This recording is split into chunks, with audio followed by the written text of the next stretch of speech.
good afternoon and welcome to the Interdisciplinary Humanities Center's year-long series, The Humanities in the Brain. My name is Susan Derwin and I'm the director of the IUC. And I want to just begin by calling your attention to an upcoming talk by John D. Dunn of the Center for Investigating Healthy Minds at the University of Wisconsin-Madison. John will be here next Thursday at 4 p.m. to speak on the natural and the supernatural in the scientific study of meditation and the cognitive science of religion. So I hope to see you here next week as well. We're pleased to have with us today Professor Aranye Fradenburg. Aranye is a professor in UCSB's English department, where she is co-founder of the Literature and the Mind specialization. She's also an associate at the New Center for Psychoanalysis, and she has a private clinical practice in Goleta. Aranye's particular intellectual interests lie in psychoanalytic theory and practice, interdisciplinary study of the mind and the environment, biopoetics, cognitive literary studies, and the fields of English and Scottish medieval literature. She has published City Marriage Tournament, Arts of Rural and Late Medieval Scotland, and Sacrifice Your Love, Psychoanalysis, Historicism, Chaucer. And she has co-edited the collections Women and Sovereignty and Premodern Sexualities. Her most recent book, Staying Alive, a survival manual for the liberal arts, is a defense of the work we do. And I would like now to read a short passage from the book that I think illustrates Aranye's original and persuasive approach to advocating for the humanities. Aranye writes that the humanities are important, quote, not only for the content that they convey, but even more so for the techniques of living, the life skills they teach. The most important purpose of the humanities and fine arts is to refine the brain's ability to do innumerable real-time things necessary for surviving and thriving, to perceive color keenly, hypothesize about the intentions and direction of moving shapes, listen with sharp ears for changes in tone or the slightest rustle of the bushes, read faces and paralanguage, model fictions and possible futures, and understand, in however limited fashion, the wishes and intentions of other beings. And what I think is important about this passage is that it assumes and demonstrates the interdependence of the humanities and the sciences in perceptual experience. And because of this interdependence, makes it impossible to argue for the greater value of either the humanities or the sciences. Today, Aranye will discuss the importance of expression and interpretation in autopoietic thought, exploring a specific somatic activity with which we are all familiar in her talk entitled Embodying Mind, the Case of the Sigh. Please help me welcome Aranye Fradenburg.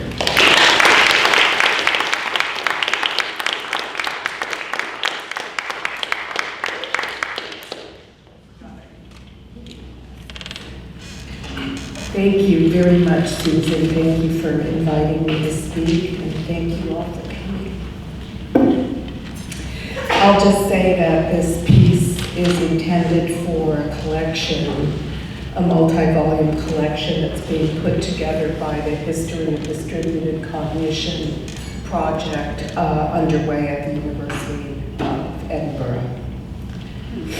Also, I'm speaking from an enactivist viewpoint, just to warn you, because I kind of leap right into that, which is newish. It's 30 years old, but has been gaining prominence recently. Way of understanding movement and activity as central to the organism's participation, transformative participation in its environment. One of the central tenets of an activist philosophy is the deep continuity between life and mind. As Giovanni Colombetti puts it, following Maturana and Varela, mind is, quote, enacted or brought forth by the living organism in virtue of its specific organization and its interaction with the world. Mind is thickly embodied, distributed beyond the brain and nervous system to, for example, the viscera, endocrine and immune systems. Consequently, mind is also intrinsically affective, where affectivity is, in Colombetti's words, a lack of indifference, a sensibility or interest for existence. Sentience is possible only because matter is capable of affecting and being affected. Even the simplest living things, as Antonio Damasio's research has shown, have the capacity to be personally affected, to be touched in a meaningful way. Their relationship with themselves and the world in which they are situated entails purposefulness and concern for their existence, to which we may add concern for the existence of all things on which the organism's well-being depends. Concern generates the organism's co-creative interplay with its environment, including the organism's expressivity. When a cell's environment perturbs or stimulates it, the resulting change in its state becomes perturbing in turn. Vulnerability in the form of openness to affects, percepts, and sensations is constitutive of living process, not something that afflicts it. Vulnerability may cry out for the ethical response, but more fundamentally, it is what enables responsiveness in the first place. Ethics is neither latecomer nor mystery, but rather an elaboration of living matter's fundamental capacity to affect and be affected, brought forth in our creative enactments of our surrounds. For Damasio, self-concerned life regulation always coexists with the machinery of automated life regulation. Many autonomic and non-autonomic activities are materially linked and mutually supportive. These linkages are nowhere more evident than in the activities of ventilation and respiration, guided chiefly by the most primitive parts of the brain, the brainstem, more specifically the pons and the medulla, but involving also the spinal cord, intercostal muscles, diaphragm, and many different receptors distributed throughout the body. It appears, according to a new study by researchers at UCLA and Stanford, that the Sigh reflex in particular is controlled by two tiny clusters of neurons in the brainstem, which, stimulated by a certain family of neuropeptides, cause us to sigh every 5 minutes, thus helping us to maintain lung function. Not only does breathing exemplify the intrication of newer and very old parts of the human brain, they are not as far distant as we might suppose. It also exemplifies the brain's intrication with other bodily systems, like the afferent neurons of the aortic and carotid bodies that sense oxygen levels in our blood and play a role in determining ventilatory rates.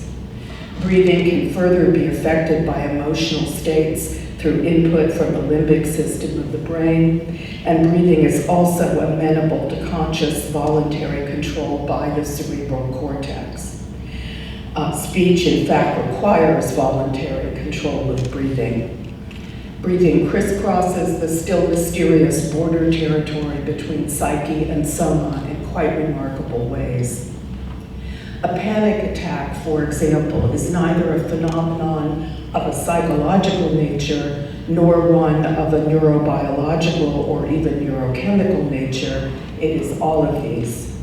As one psychosomatic researcher has put it, breathing is, quote, under command of an urgent need.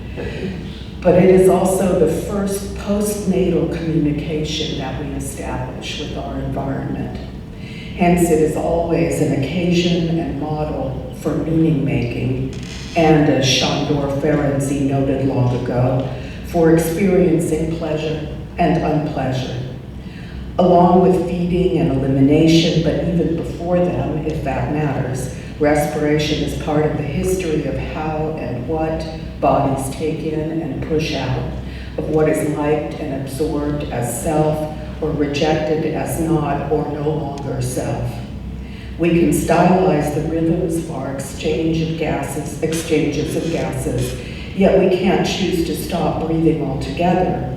Thus, breathing links expressivity to matters of life and death and the concern they inspire in us. Breathing is the first taking in, but also invasion by something other, something that is not exactly chosen. And yet it is not as automatic as the heartbeat, though that too is somewhat open to conscious influence and training. That interesting life form, the organism plus environment, which is Gregory Bateson's term, is, if not always human, always a humanist, adept at real-time responsiveness. Breathing is one of its arts. Forsyth describes infants playing with ventilation, breathing quickly, then slowly, shallowly, then deeply, their attention concentrated on the game. A patient remembers handing some of his breath to another child whose lungs were laboring after a race. We can hold our breath until we turn blue, sigh dramatically when disappointed, develop asthma as a manifestation of stress, turn breathing into spiritual practice. Darwin saw emotional expression as a heritable capacity, as involuntary display, and as social practice. Theodore Reich followed Darwin, but strongly emphasized the epigenetic as well as genetic nature of expression. Quote, expressions come to bear the mark of their reception by others. As the child matures, her expressions develop as composites of the urges they convey and the reception of these urges by the child's social world and environment. Breathing expresses and enacts embodied states of mind and seeks transformation as a consequence thereof. Discharge in some vocabularies, symptom relief, and greater responsiveness from the environment, including relational objects. Levinas writes that, quote, wherever a moan, a cry, a groan, or a sigh happen, there is the original call for aid, for curative help from the other, unquote. As A.J. Fridlin puts it with less feeling, quote, all expressive displays, even those that take place in private, have social motives. As is well known, we all breathe the same air. We participate, for that matter, in the Earth's own respirational rhythms, which rise and fall by dusk and dawn, oxygen-rich in spring and relatively oxygen-poor in fall. As an instance of distributed meaning-making, breathing reaches through the body to its environment to participate in acts of mutual transformation. In these ways, too, breathing has its histories. Though contemporary biology is very different from the natural history pursued by pre-modern writers, I believe that an activist thinking on vulnerability and care for life would have been at least partly intelligible to the latter. Historians have often, and I think wrongly, ascribed to the Middle Ages a devaluation of life under the sphere of the moon. In post-Laptharian nature, beset, as Innocent III memorably put it, by all the miseries of the human condition. But ancient and medieval thinkers are struck by and frequently comment on the universality of the creature's concern for its life and well-being. John of Trevise's translation of Bartholomeus Anglicus's De Rerum Naturae explains in time-honored fashion that all creatures have wits that give feeling to and move their bodies, quote, in breeding and rearing of their children, and in making of bowers and dens, in seeking and getting food and nourishment, in medicine and healing of wounds, in flight and avoiding harm, in anticipating changes of time and weather, in knowing the love of their mates. True, these kinds of wits earned less respect from pre-modern thinkers than did reason. Nonetheless, pre-modern aliveness is interested, concerned, and purposive, irrespective of whether the animal is thought to be here to serve and edify human beings, or to exist for its own sake, or both. Colombetti calls this interestedness primordial affectivity. It is, quote, that for which existence is an issue, like Heideggerian Dasein, which cares for its activities and projects, for the where and the how it finds itself. The sigh is one of the oldest and most unmistakable signs of care in Western culture, and it is also a spectacular instance of the link breathing creates between concern for life on the one hand and expression on the other. In Macbeth, notorious for its violations of careful relationality, the superfluous doctor says of the sleepwalking Lady Macbeth, "What a sigh is there, the heart is sorely charged." Her illness is the kind only she can cure, he opines. Lady Macbeth, in fact, cares for herself as best she can, discharging her overcharged heart in sighs, washing the traces of Duncan's blood off her hands, trying to rid herself of the kinds of feelings that can't pass through sentient things without disorganizing or reorganizing them altogether. The sigh in Macbeth labors to expel the too muchness of the reel of Duncan's blood, but fails. Then, says Claudius of Hamlet, there's matter in these sighs, these profound heaves. We must translate, 'tis fit we understand them. The sigh is meaningful, it is material, it matters, it requires interpretation.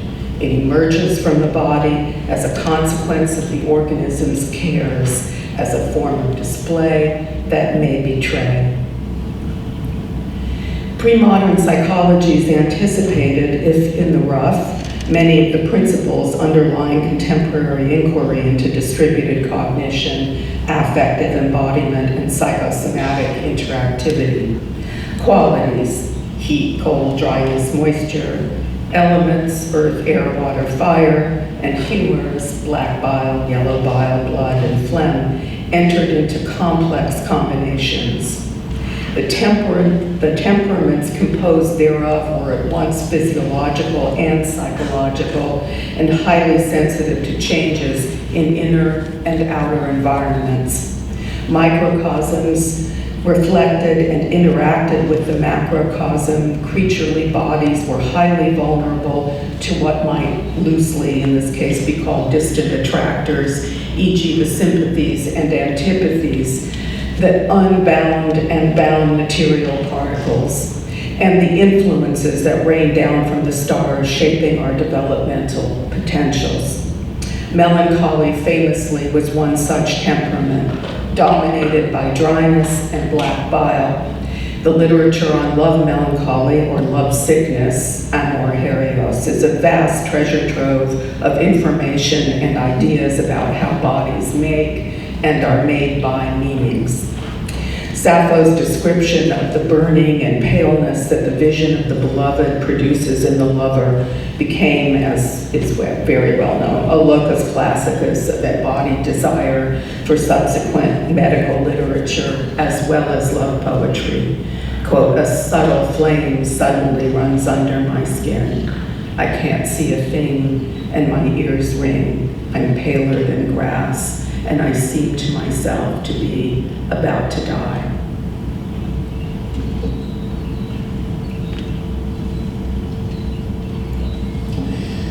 Premodern literature on love sickness and melancholy is full of concerns about fixation and mobility, circulation, and blockage. The sigh is an attempt to assuage disturbances in imaginativa and estimativa, the interlinked imaginative and estimative faculties. Estimative means sort of evaluating things for safety and danger, for, essentially interpreting the intentions of other creatures. So I'll start again. The sigh is an attempt to assuage disturbances in imaginativa and estimativa when they are taken over by the obsessive presence of the image of a loved object. According to Arnoldus Villanovanus, one of the more important medical authorities in the Middle Ages, when, quote, "a pleasing form reaches the internal faculties of the soul," unquote, quote, "the sudden pleasure causes a multiplication of the vital spirits, which overheat and spread throughout the body," unquote. This overheating affects the faculty of estimation, and if the stimulus is powerful enough, the result is, in effect, a fixation caused by excessive dryness, an image, phantasmata, of the beloved unresponsive to reality testing about its permanence or availability, quote, firmly imprinted in the organ of memory, polarizing the attention of thought. The sigh is an attempt to restore movement, to free the circulation of vital and animal spirits from blockage caused by overheating of the relevant encephalic areas. Sighing, again, is vital activity. The bodies of lovers sigh all the time to further the action of the chest muscles, to ensure the best possible inspiration and expiration, and prevent suffocation, thus cooling and purifying the body of the wastes generated by the burning of the blood. Difficult respiration is also cited by Sydenham as one of the chief symptoms of green sickness, a term used in the English Renaissance for the love melancholy of young girls. Green sickness was a popular as well as a learned matter of concern. A 17th century ballad called A Remedy for the Green Sickness describes how a handsome, buxom lass lay panting on her bed. She looked as green as grass, and mournfully she said, "Unless I have some lusty lad to ease me of my pain, I cannot live. I sigh and grieve, my life I now disdain." According to the treatise Aristotle's masterpiece, the combination of narrow channels and a surplus of blood characteristic of the bodies of pubescent girls could affect the mind by inciting their imaginations to venery and threatening their health with short breathings and tremblings of the heart. On the threshold of language and the real, the expressive power of the sigh reorganizes the state of the organism plus environment. When we sigh, we affect the atmosphere, it affects us, and through the actions of opening and breathing, we transform the affect that initiated the sigh in the first place, as well as the environment in which it arose. In Much Ado About Nothing, it is the surround of midnight that might assist our moan. This is on a monument decoration, a great, sort of little family cemetery monument decoration. Okay, this is surround of midnight that might assist our moan, help us to sigh and groan heavily, heavily, just as graves will yawn and yield to their dead. Yawn and yield their dead till death be uttered heavily, heavily. Openings enable the utterance, the ultranza, the carrying to excess that might enable the real of what has died to be spoken. Breathing can be dangerous because it means change. The sigh alludes to the birth trauma, too, when the baby has to take in for the first time the alien element of air. Emergence is not without its passional aspects, especially emergence into a new element. Lacan remarks that the, quote, intrusion within the organism of the respiratory neoformation of lungs, of the breathing apparatus, is unbelievable and just as strange as its later technological prostheses, the iron lung, the spacesuit, even the boat, insofar as it is a reserve of air. In The Tempest, Prospero describes being set adrift in a rotten carcass of a boat, to cry to the sea that roared to us, to sigh to the winds whose pity, sighing back again, did us but loving wrong. This is affect storm, breath, sound, word storm, Deleuze and Guattari's lived analogy, which reenacts the transformative operations giving rise to it. And activism would not encourage us to cry pathetic fallacy in response. Rather, the storm is the kind of perturbed perturbation that touches the living body, remakes its affectivity, and generates display. As Patochka puts it, commenting on Heidegger's conception of mood, the world makes a certain impression on us, a corporeal, physiognomic impression. The sky is leaden, the air is heavy.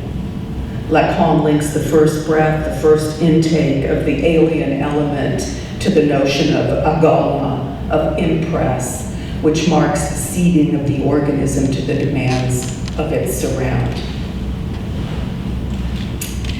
The expenditure of energy, the application of force, and the interactivity of impact are all part of the semantic range of expression. To press is to make contact with something by exerting continuous physical force, to apply pressure, to flatten, shape, or smooth whence cometh juice or oil or song. Expression is manifestation, the making perceptible or display of the existence, presence, qualities, or nature of some person or thing, e.g. of thought. The action of making perceptible is indeed an action, as is, from the inactivist standpoint, at any rate, perception itself. Perception changes the state of the organism by, among other things, engaging its musculoskeletal system, its kinesthetic trajectory, and its concern, its quest for salience. In this inactivist perspective, sensations and precepts are never not salient. They do not pre-exist appraisal. We don't have the perception and then judge its significance. We only perceive what the non-conscious mind has already judged to be significant.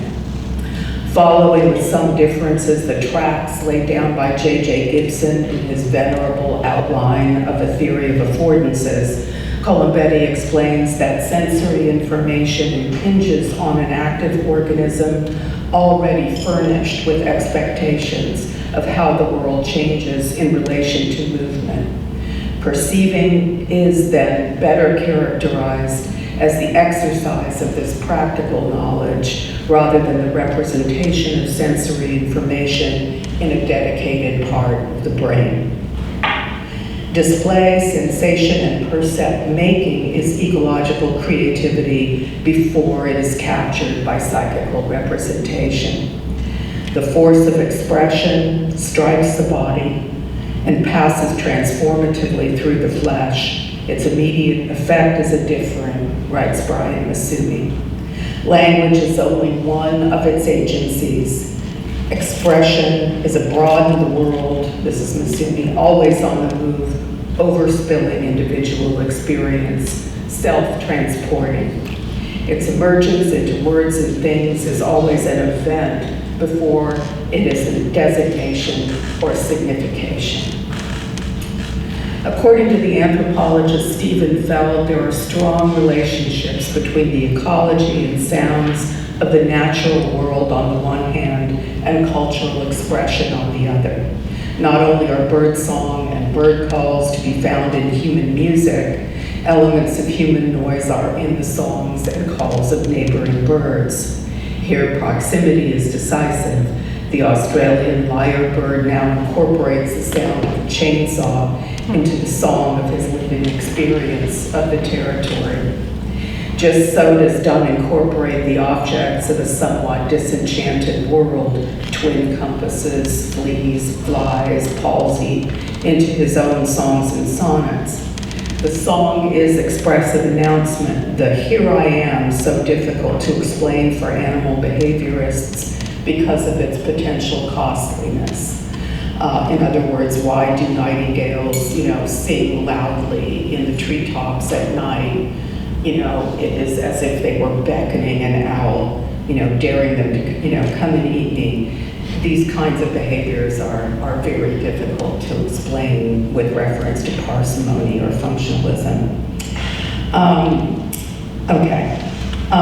But, writes Masumi, expression is always too big to fit the contours of an individual body. Its movement across experiences envelops its, quote, field conditions of emergence and the collectivity of a people of the creatures to come. Michael Winkelmann, in his book A Cognitive Approach to John Donne's Songs and Sonnets, links certain expressive acts, e.g. conspicuous consumption, to the notion of fitness as signifying access to excess resources.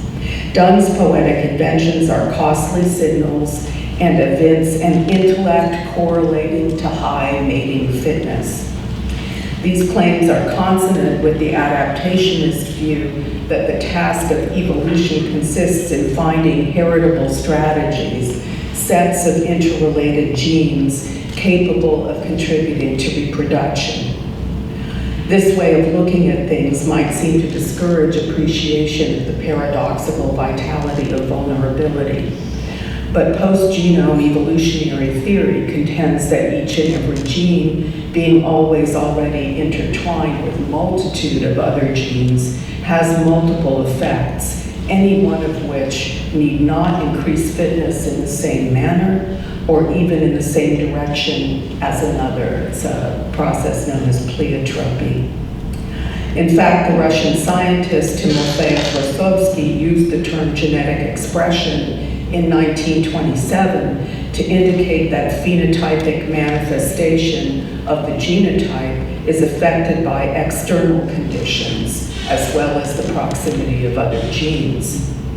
As Varela et al. Put it, the genome is not a linear array of independent genes manifesting as traits, but a highly interwoven and ecologically embedded network of multiple reciprocal effects. Genes are generative well beyond the passing on of traits and the pursuit of optimal fitness. Evolutionary process is multiply determined, following many different viable trajectories, shamelessly admitting any structure that has sufficient integrity to persist. Not only do we need to imagine diverse kinds of fitness, but also life's tolerance and even embrace of many varieties of unfitness or misfitness.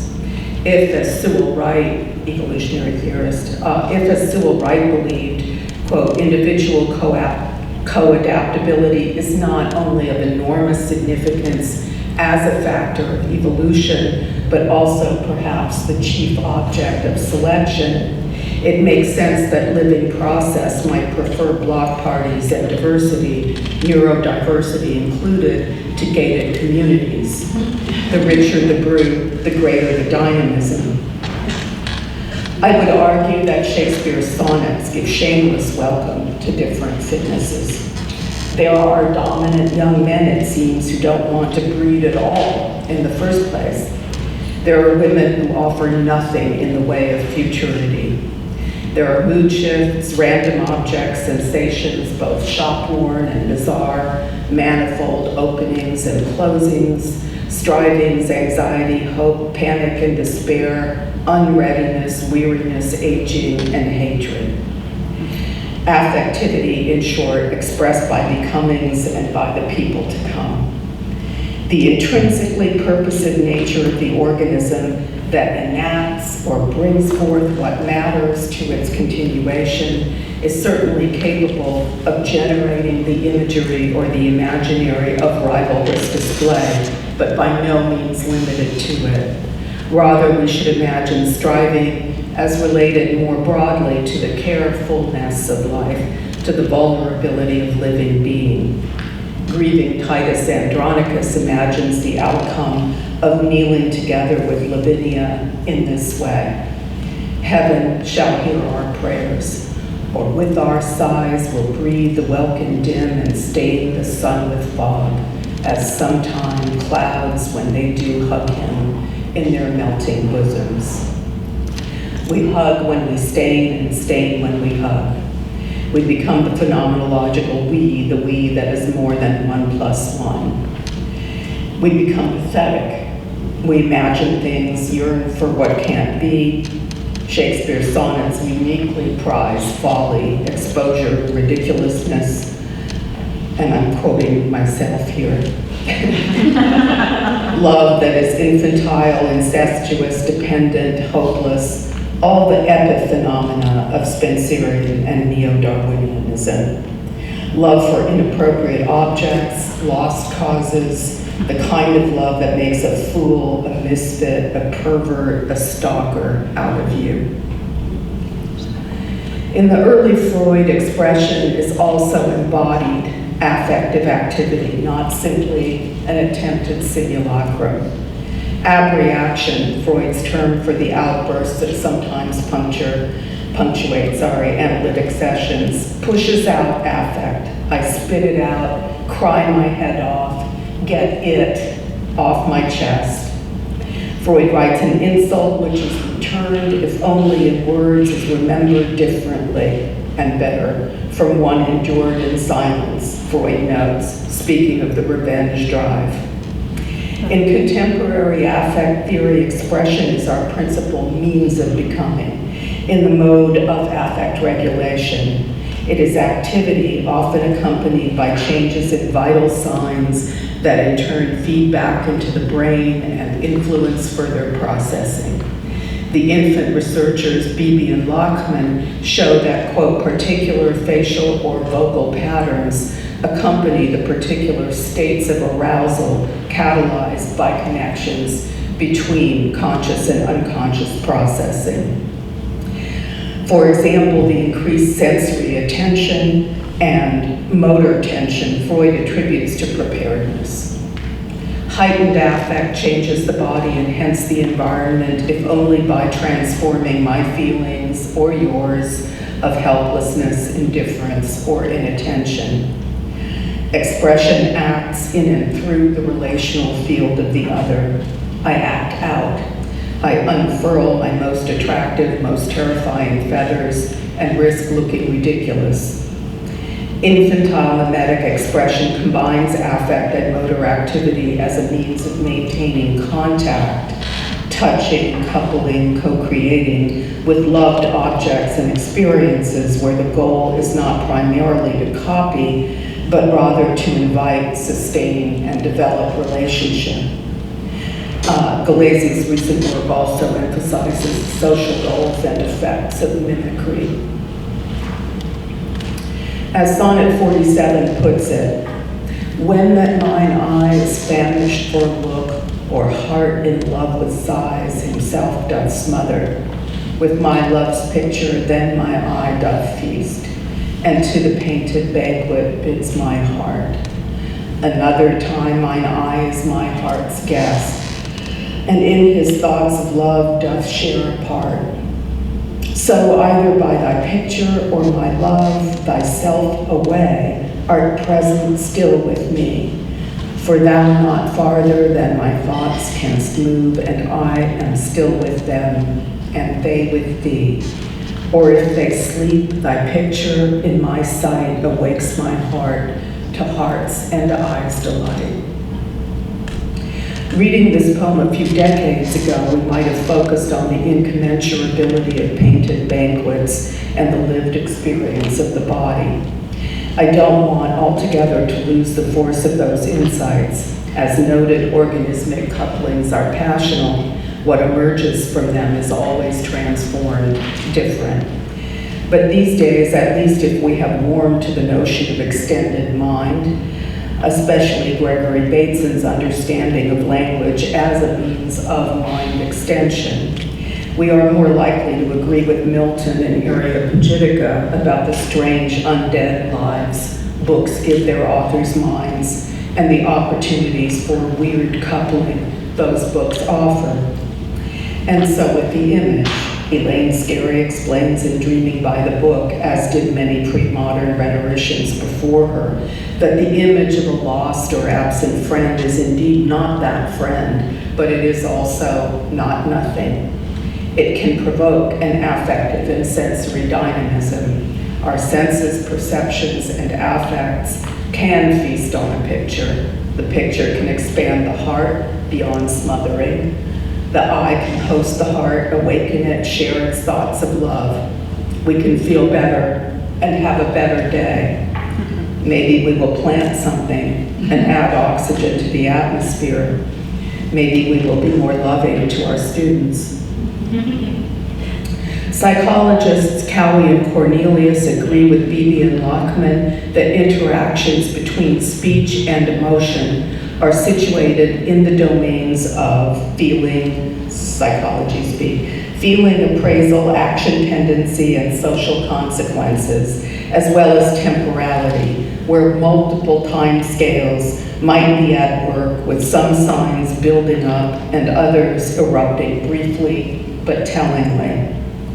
One important effect of the sigh in the analytic session is delay, which was often seen as a defense mechanism in the heyday of ego psychology.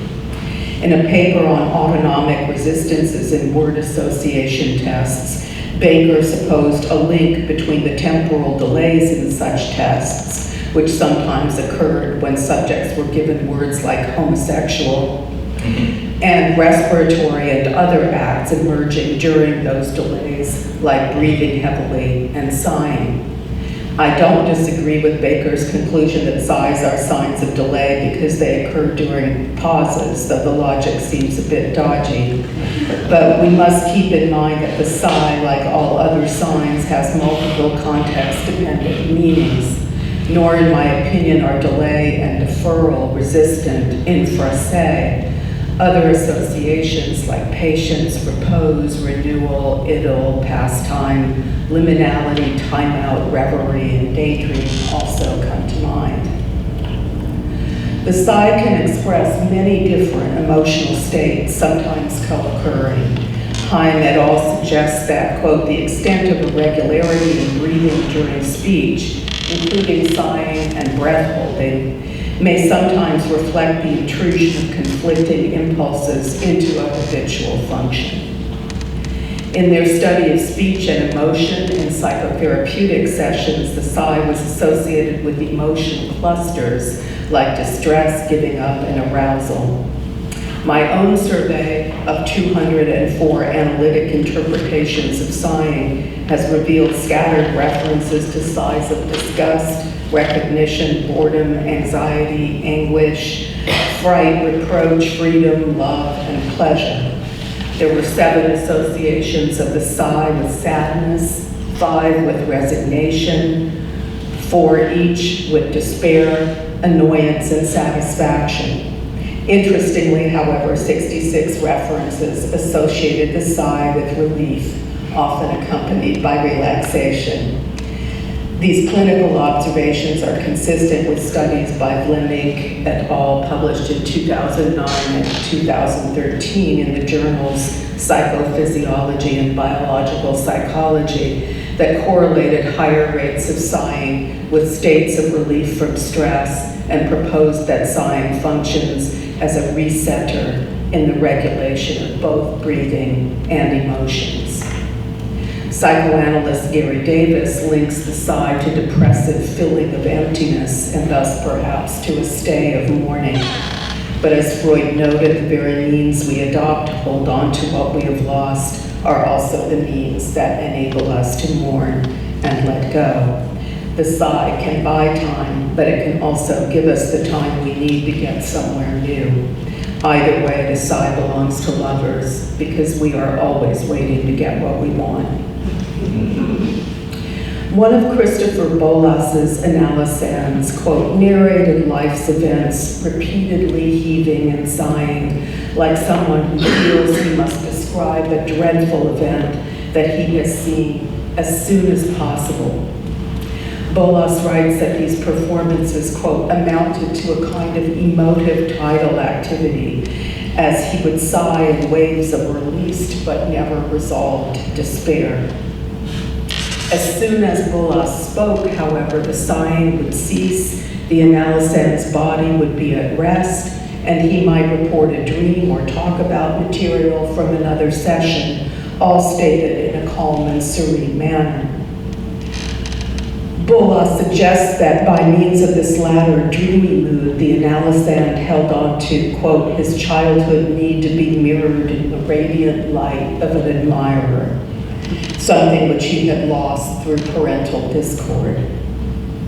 The tone of Bolas's descriptions of this particular analysand betray a smidgen of disapproval at the latter's resistance. The analysand, he thinks, is a little histrionic.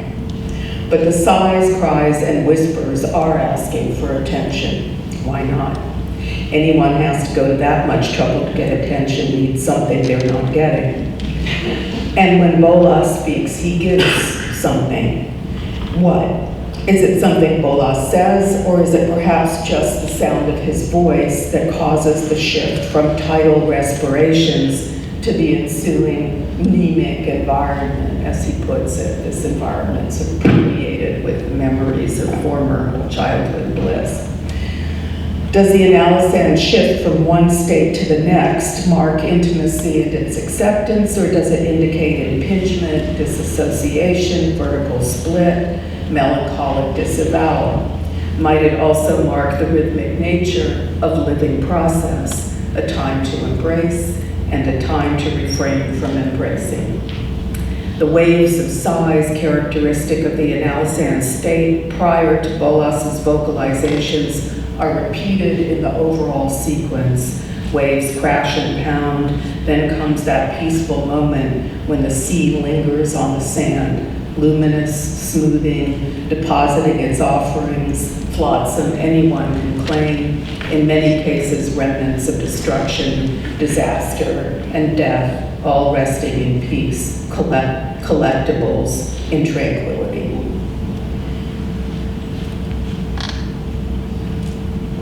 I am reminded of Winnicott's famous citation of Rabindranath Tagore, quote, "On the seashore of endless worlds, children meet." What Tagore goes on to say, and what Winnicott omits, is this, quote, "Tempest roams in the pathless sky, ships are wrecked in the trackless water, death is abroad, and children play." Lines of defense are always drawn in the sand because they mark what lies immediately alongside of whatever we wish to conserve. Sighing is a transitional phenomenon. Putting the sigh into discourse by asking about it is an important analytic intervention because it bridges paralanguage and language. I'm sure you all know that paralanguage refers to, all of the sort of sonorous and gestural accompaniments to language that we have available. Infusing language with the unspoken intimacies of paralanguage, marking the uncanny, non-conscious channels of communication between analyst and analysand. As the psychoanalyst Sergio Bordi puts it, quote, "To communicate to the patient that the sigh you made reminded me of that time you thought that I," or "Your silence tells me that what I was afraid of." To communicate these things serves to identify signs of an affective state present when the theory of mind required for classical interpretation is not. In this way, quote, "An experience becomes just sufficiently apparent to make it possible to share it, and once it has been shared, to communicate it." There is a little more to it than that, though. The analyst's communication implies a shared semiotic competence that includes nonverbal as well as verbal registers, as if to say we are talking even when we are silent. He also uses positional pronouns, you, me, I, your, to flicker between identification and difference. Time is enriched when the sigh functions as a mnemonic marker of a link, not just between two subjects, but also between their earlier and later selves and histories, being reminded of a shared past or possible future. Fred Bush's analysand, Miss A, felt, quote, that she was forced to grow up and be on her own before being ready to do so, unquote. In one session, she, quote, suddenly looked at the clock, gasped, and then sank down into her chair with a sigh of relief, unquote. She had thought their time was up and then realized she still had 15 minutes to finish what she was talking about. This sigh may well enact and signify a stay of execution, a pardon, or a resistance to being timed. Certainly, we could see this as an instance of regression to paralanguage if we wanted to. But above all, it speaks eloquently of a wish for the time of affective expression. Neither is paralanguage a primitive before or underneath language. Rather, according to Bateson at least, paralanguage has grown richer and more complicated along with language owing to their long-time collaboration. There appears to be neuroscientific evidence for this co-creative intimacy between language and paralanguage. For example, a 2009 study that, quote, showed substantial activation overlap between speech and non-speech vocal function in brain regions, suggesting common neural substrates, difference but also sharing. The chief kinetic action of the sigh is opening. According to Heim et al., the physiologic role of the sigh in reopening atelectatic air spaces in the lungs interacts with emotional factors. If, as Davis suggests, sighs fill the spatiotemporal voids created by unmourned loss, they also counter the heart's self-smothering with feelings of expansiveness and plenty. Sighs don't just fill lungs, they inflate them and are used in respiratory therapy to provide enough volume to prevent overabsorption of certain gases. When patients are on respirators, they are given 5 regular breaths and then a sigh, another 5 regular breaths and then a sigh, and so on. Since the laryngeal muscles are exquisitely sensitive to emotional stress, sighs have also been used in the treatment of psychogenic speech orders to ease what is known as vocal constriction or hyperfunction and precipitate a relaxed, vocalized expiration. Phrases and sentences can be initiated on the sigh with the hope of introducing patients to the soothing potential of speech. Vocal constriction or hyperfunction is a musculoskeletal tension disorder resulting from the use of excessive force in the process of articulation, resulting in the upward pull of the larynx and hyoid bone. The sigh relaxes constriction, opens up the throat, and makes speech and prosody possible.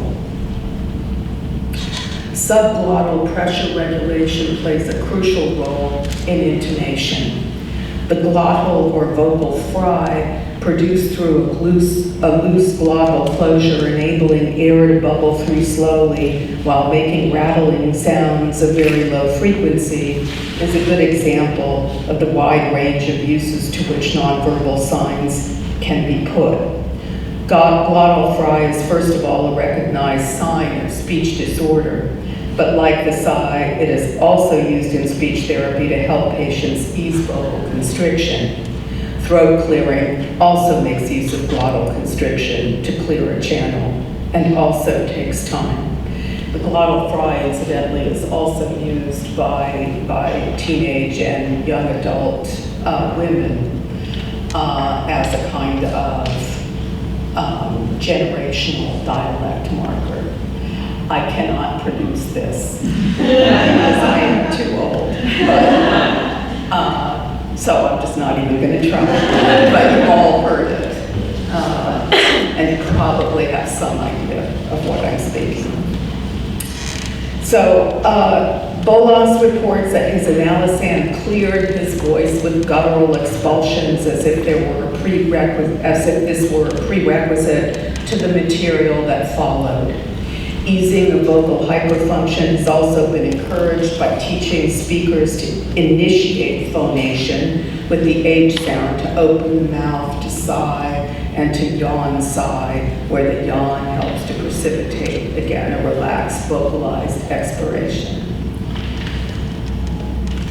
Phrases and sentences can be said or at least initiated on the sigh, again with the hope of introducing patients to the soothing potential of speech. Am I reading the same page here?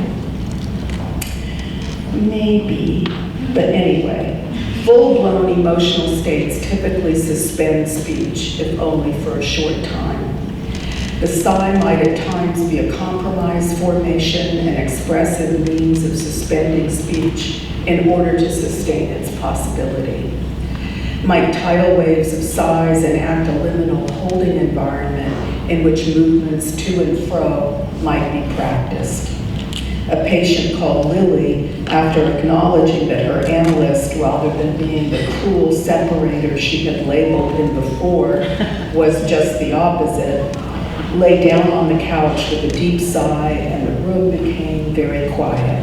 "I can hear you breathing," she said. "It makes me happy." She began to mumble, not very clearly, "So happy, so very happy, lovely feeling, all colors. I'm flying, the blue's coming near. It's going away, it's gone."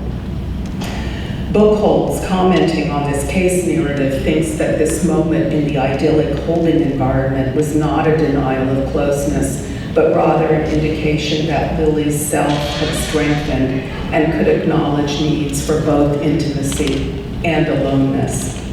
Lily's sigh opens her ears to the sounds of her analyst's breathing in a shared milieu, with room enough for all colors, for flight, for the blue, for coming near and going away. Her sigh also initiates storytelling.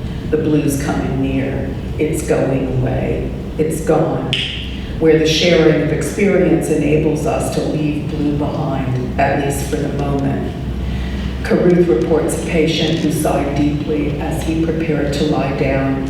Quote, "In response to my comment acknowledging the sigh, he replied, 'I sighed for you.'" Intersubjectivity, subjectless or otherwise, is initiated and furthered by breathing. The analyst and musician Stephen Knobloch describes breathing with his patient in this way. "I too took in a deep gutful of air. It seemed to regulate my sadness. I released the breath, but with a different resonance, a deep, quiet sound that came from the chest area and was somewhere between a moan and a sigh. Here, our sound shapes briefly filled a vast area of affective space, a space that made it possible for something new to begin to emerge." Respiration is both enabling and symbolic of intersubjectivity, and it is part of the expressive style of the individual organism plus environment. According to Heim, there are marked interpersonal and intrapersonal variations in patterns of respiratory movement during speech, variations characterized by constancy over time. In other words, we, each of us, not only has a particular style of breathing, we have particular styles of breathing with others. The way we breathe with another person or animal is distinctive to that coupling. Breathing patterns are among the unique regularities that are at every instant the result of our biological and social histories. Indeed, of the whole mechanism of generating ourselves and our world, which we bring forth in our coexistence with others. Writes Shakespeare, "When to the sessions of sweet silent thought I summon up remembrance of things past, I sigh the lack of many a thing I sought, and with old woes new wail my dear time's waste.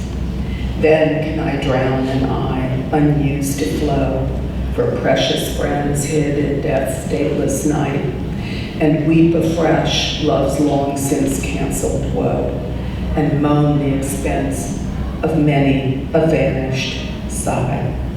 But if the while I think on thee, dear friend, all losses are restored, and sorrows end." I argue then that the force of Shakespeare's much discussed sonnet form, wherein quatrains are followed by a concluding couplet, is always to create temporary respite for our careful lives, our struggles with what passes through us, even if as apprehension in the form of the words that help us, as Freud put it, remember insult differently. quote, all this the world well knows, yet none knows well, to shun the heaven that leads men to this hell.